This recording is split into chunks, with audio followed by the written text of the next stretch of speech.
So this spooky season, I'm going to watch 13 movies and review them. It was 12, and then I watched The Shining, which I'm going to talk about in this video, and I added Doctor Sleep, which I watched last night. I'm also watching The Mill today on Hulu, so check that out. Put that on your list if it's not. Night of the Living Dead, Ma, Eyes Without a Face, Midsummer. Didn't get a chance to see any of these. Train to Busan, Wendell and Wild, which I didn't get to see last year, Master, Tales from the Crypt, Demon Knight. I had never even heard of Master or that one. But for Tales from the Crypt, I saw Jada Pinkett Smith and I was like, okay, I'll add it. The Skeleton Key and Hocus Pocus 2.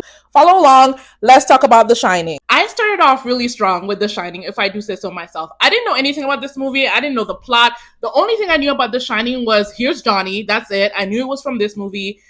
And then I had seen the image of Jack Nicholson being frozen in the snow, but I didn't know that it was from this movie. So I went in not knowing anything, except that it's a classic. And having watched it, I see why it is a classic.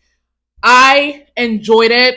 I had a blast. I watched it with Janine and Jennifer, and we all three thoroughly enjoyed it. The suspense was on point. I had a knot in my stomach the entire time I was watching it. I never really quite jumped, but I was on edge, which I think is a raging success because I don't really scare easily. So this was great. I was very intrigued by the storyline. So we've got Jack, who come for me to find out, he gets a job as the winter caretaker of the hotel. I never see this man taking care of the hotel. Wendy takes care of the hotel, and the only things he touched in the hotel he broke. Like he broke the radio, he broke the snow cat. He threw the pitchers on the floor in the kitchen when he was like, when the ghosts were messing with him and stuff like that. Jack hates his family. That was clear to all three of us. That man does not like his family. I think were it not for the hotel, I don't think he would have ever tried to kill them, but he terrorized his family. He oppressed his family. He was verbally abusive to them, because at no point did Wendy ever say to him, like when he went off on her and he was like, I want you to stay out of this room, get the F out of this room.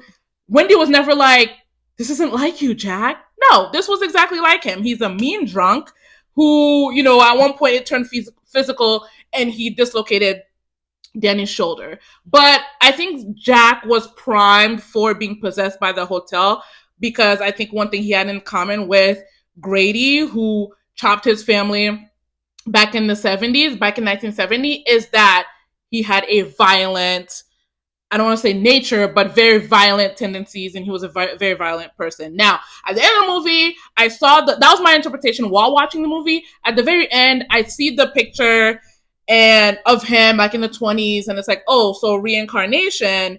But yeah, I still think he was prime. And I also think to go with the reincarnation idea, which I looked it up and the director confirmed afterwards. To me, Jack looked alive still, even though he was frozen. Like, I don't know, maybe it's just the way he was like staring up, but like to me, he looked like he was still alive, spiritually speaking. So Jack is a caretaker who does not take care of the house. He's a writer who doesn't write, right? He didn't write nothing. Which makes me wonder, sir, what were you even teaching? But Jack Nicholson was absolutely phenomenal in this movie. The physicality, his eyebrows, was even like, on point and on their mark. He gave us a slow but very obvious descent. He went from hatred of the family, to disturbed, to cracked, to unhinged. So I feel like, and I don't think he ever went full mad. I promise you, at every point, I felt like Jack still retained a little bit of control, which is why, like, I don't think, like, yes, he was being influenced by the house and by the ghost, but I legitimately feel that there's a part of Jack who did not mind trying to kill his family.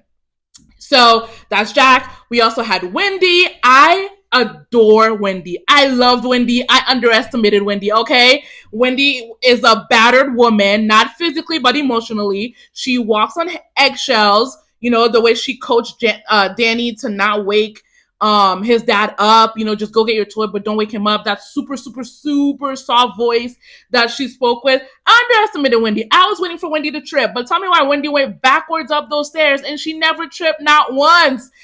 Wendy had me like legit like cheering for her when she, because like homegirl was like, I'm just really confused. Like I was cracking up while also afraid for her. I did not know how the movie was gonna end.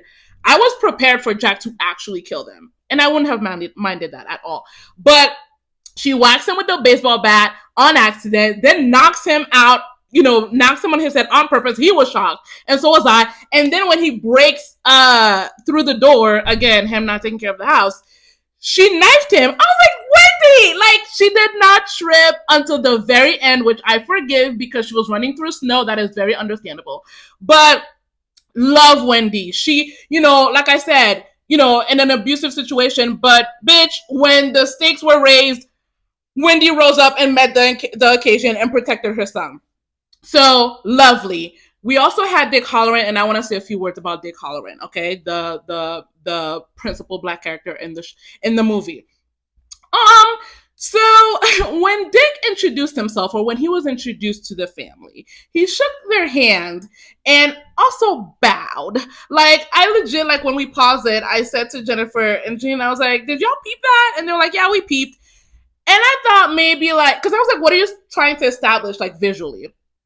And so we moved on and continued watching the movie. But then when we got the hard ER 3 whole times in one scene, I was like, yeah. Yeah. We have the scene in the bathroom where Grady's telling Jack that Dick is on his way back. And he goes, we have a problem. And Jack goes, cook. Now imagine this rewrite. The cook. The cook? The cook. Hollering. What did we lose? Nothing. Like my stomach dropped when they dropped the ER, because which reminds me of a TikTok I saw that was like, when you black and you enjoying a movie and then boom, racism out of nowhere. Like we really didn't need it. But my main problem with Dick and his usage in the movie is that this man took his happy black ass from warm Florida to snowy ass Colorado. He drove past an overturned semi, it seemed like, just to die. Just to fulfill the trope of the black character dies, one, and also the black character dies first because he did die first. And I'm just like, Dick, what was the plan? Because he went through all that trouble to get back to Colorado because he knew, sensed something was wrong with Danny and he needed to go help Danny. So, sir, why then do you walk up in that house and go with your full chest? Hello? Hello? Is anybody... Even Wendy was like, Danny, where you at? Danny. He goes full chest and gets an axe in the chest and dies. And I'm like, oh, okay, so he just went back to bring the snow, like to provide a means of escape for Wendy and Danny. That's it. Okay. But like I said, despite that bullshit, really enjoyed it. 5 out of 5. Really enjoyed like the mystery in it because we all three of us went searching afterwards. Like, wait a minute, like what we wanted to know more. We were intrigued about what went into making the movie, the interpretations and all that stuff, including a very dark one about Danny and Jack, which I can absolutely see. But I don't think that's what they were going for. But I can see it through that lens. Tell me your shining thoughts, theories, and interpretations about The Shining, and I will see you on the other side to talk about Dr. Sleep.